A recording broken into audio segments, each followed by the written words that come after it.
കൊല്ലം parliament മണ്ഡലത്തിലെ UDF സ്ഥാനാർത്ഥി NK പ്രേമചന്ദ്രൻ്റെ ഒരു പോസ്റ്ററാണ് ഇപ്പോൾ നാട്ടുകാർക്കിടയിൽ ചർച്ചാ വിഷയമാകുന്നത്.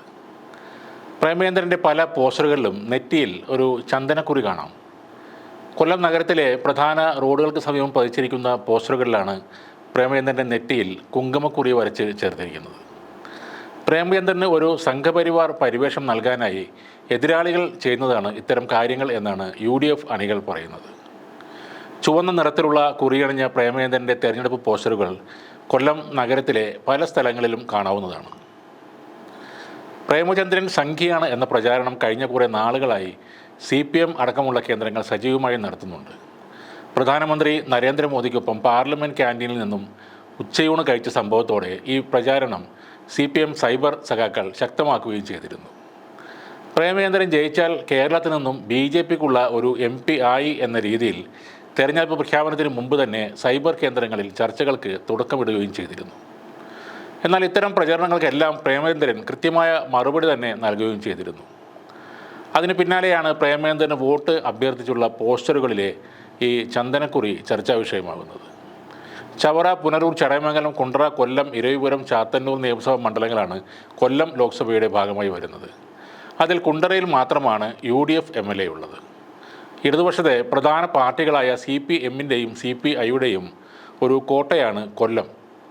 പ്രേമചന്ദ്രൻ്റെ പാർട്ടിയായ RSPയെ സംബന്ധിച്ച് കേരളത്തിലെ അവരുടെ ആകെയുള്ള ശക്തി കേന്ദ്രമാണ് ഈ കൊല്ലം. CPMൻ്റെയും CPIയുടെയും ശക്തി കേന്ദ്രത്തിൽ കഴിഞ്ഞ 10 കൊല്ലമായി പിണറായി വിജയൻ്റെ പ്രഖ്യാപിത ശത്രുവായ NK പ്രേമചന്ദ്രനാണ് വിജയിക്കുന്നത്. രാഷ്ട്രീയത്തിനപ്പുറം വ്യക്തിബന്ധങ്ങളും ചില സാമുദായിക ശക്തികളുടെ സഹായവുമാണ് പ്രേമചന്ദ്രന് തുണയാകുന്നത്.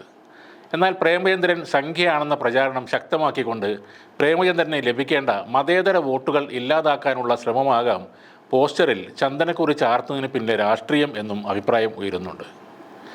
ഇക്കഴിഞ്ഞ ഫെബ്രുവരി 10 ബജറ്റ് സമ്മേളനം തീരുന്ന ദിവസം ഉച്ചയ്ക്ക് പ്രധാനമന്ത്രി നരേന്ദ്രമോദി ഏതാനും MPമാരെ പാർലമെൻറ്റിലെ ക്യാൻറ്റീനിലേക്ക് ക്ഷണിച്ചിരുന്നു. വിവിധ സംസ്ഥാനങ്ങളിൽ നിന്നുള്ള വിവിധ പാർട്ടികളുടെ നേതാക്കളായിരുന്നു ആ ക്ഷണിക്കപ്പെട്ടവരിൽ എല്ലാം. അക്കൂട്ടത്തിൽ കേരളത്തിൽ നിന്നുള്ള UDF MPയും RSP നേതാവുമായ NK പ്രേമചന്ദ്രനും ഉണ്ടായിരുന്നു.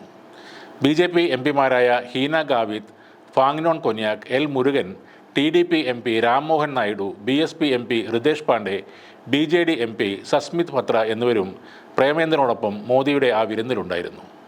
ഈ ഒരു സംഭവത്തോടെയാണ് പ്രേമചന്ദ്രൻ BJPയിലേക്ക് പോകുന്നു എന്ന രീതിയിൽ കാര്യങ്ങൾ നീങ്ങിയത്. മോദിയുടെ വിരുന്നിലെ പ്രേമചന്ദ്രൻ്റെ പങ്കാളിത്തം കേരളത്തിൽ വലിയ ചർച്ചയും വിവാദവുമായി മാറി. അടുത്ത ലോക്സഭാ തെരഞ്ഞെടുപ്പിൽ കൊല്ലം സീറ്റ് ഏതാണ്ട് ഉറപ്പിച്ചു കഴിഞ്ഞ പ്രേമചന്ദ്രനെ CPM ആണ് അതിരൂക്ഷമായി വിമർശിച്ചത്. അതോടെ കൊല്ലത്ത് ഇത്തവണ മോദിയുടെ വിരുന്ന് ഒരു പ്രധാന ക്യാമ്പയിനായി വരുമെന്നും ഉറപ്പാക്കിയിരുന്നു.